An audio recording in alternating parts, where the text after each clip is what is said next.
If you've been feeling anxious about your finances, well, join the club. A recent survey found nearly 7 in 10 Americans report anxiety or even depression about their financial situation, and that's up 8 points from 2023.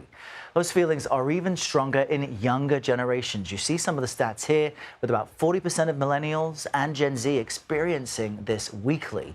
But the answer to financial woes may be found in therapy rather than in your budget. Financial therapist Steven Hughes joins me now to talk about this. Good morning, Steven, and welcome.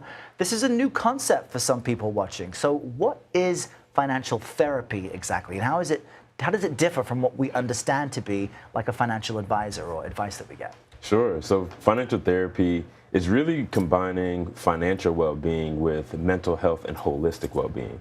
So we're moving past financial education and really helping people make healthy financial decisions that will help them now and in the future. And for financial advisors, generally they help you with your investments in the present and in the future. For a lot of financial therapists, we're helping our clients really deal with the stuff in the past so they can do more of the things they want to do now and in the future. Let's talk about that specifically, because a financial advisor wants to see your spreadsheets. They want to see your assets. They want to see the data. Yeah. A financial therapist maybe wants to see your emotional wheel.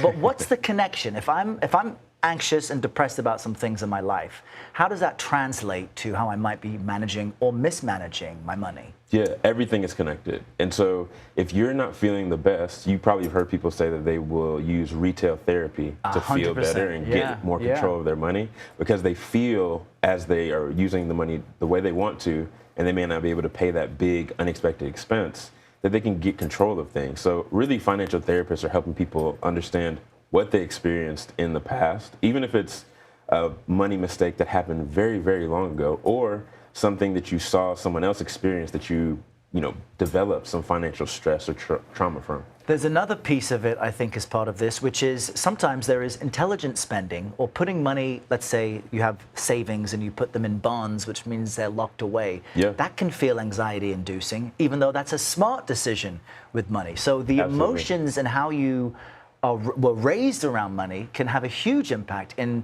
your intelligent decisions too. Absolutely. Not just the way that you were raised, but also the things that you saw around money, the experiences that you had, the experiences your parents had, because they're generally your first teachers, and even back 7 generations, because their teachers had to teach them something or not about money in terms of how they taught you about money. And you might have to unlearn some things. I mean, my mum would always brag about how cheap a shirt she bought was. I'm like, okay, mum, what's the quality? And so what behaviors should our viewers look to address if they think that financial therapy is for them? Yeah, well, a lot of my clients, they want to kick away the shame or the guilt they feel around money, or they want to get rid of the feeling of just not knowing what the next step looks like, and what they can do when it comes to putting one foot in front of the other. Some people, when they have a lot of financial stress on them, it seeps into every area of their life. So they can't focus on their physical health or their mental health, or even being able to focus at work. And so when you're thinking about, right now, the economy that we're going through, a lot of people are trying to stabilize themselves, not only at work, but in their personal financial lives as well. So financial therapy can help with, setting that stage and helping people build that foundation on concrete and not quicksand. That's a great analogy, and I think an interesting concept for people who need help in every way they can get. Steven Hughes, great to have you join us today. Thanks so much. Thanks for having me.